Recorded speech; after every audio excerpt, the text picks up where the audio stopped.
Hello coffee enthusiasts and curious minds. Coffee dehydrates you.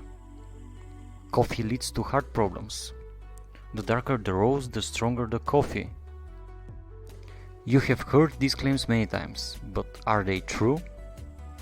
These and the main two questions, when to drink your coffee and how much cups are too much, will be answered in this video. Welcome back to the Pharmacist. Today we are diving deep into the world of coffee, separating fact from fiction and addressing that age-old question. How much coffee is too much? Also, is drinking coffee directly after waking up harmful? Grab your favorite brew, sit back and get ready to uncover the truth about the myths surrounding coffee. Firstly, very briefly to explain what ingredients coffee contains. First, caffeine is the primary active ingredient in coffee. It acts as a stimulant, increasing alertness and reducing the perception of fatigue. Caffeine's primary mechanism of action is to block the action of a neurotransmitter called adenosine in the brain. Adenosine is a naturally occurring compound that promotes relaxation and sleepiness by binding to its receptors in the brain. When adenosine binds to its receptors, it signals to the brain that it's time to wind down and rest.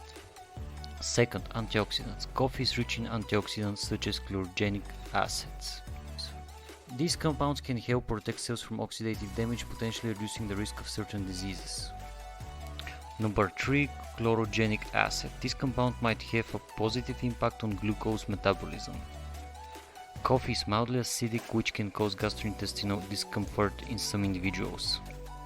4. Polyphenols. Coffee contains various polyphenols that may possibly have anti-inflammatory and some potential anti-cancer properties. More studies are needed to support these claims. Before moving on to the myths, please hear that this video content is made for informational and educational purposes only. The video content is not intended to substitute for professional medical advice, diagnosis and treatment. Myth number 1. Coffee dehydrates you.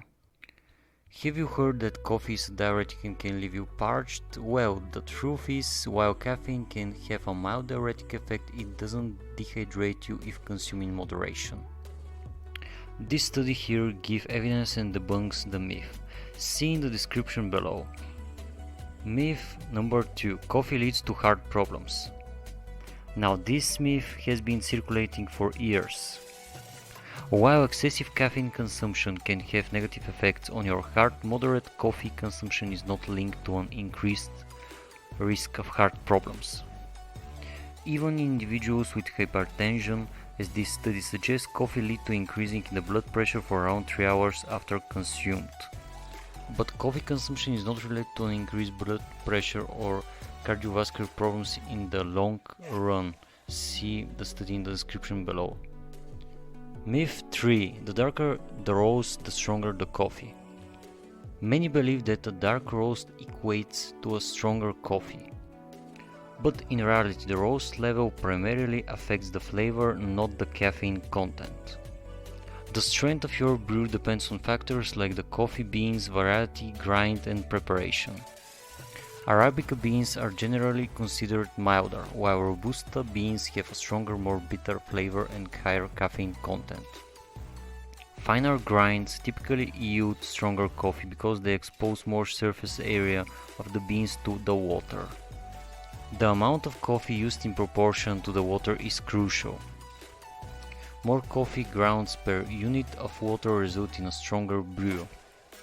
Methods like espresso or Turkish coffee involve higher pressure and concentration, leading to a stronger coffee. But when should you drink your first coffee cup? After waking up or after eating something?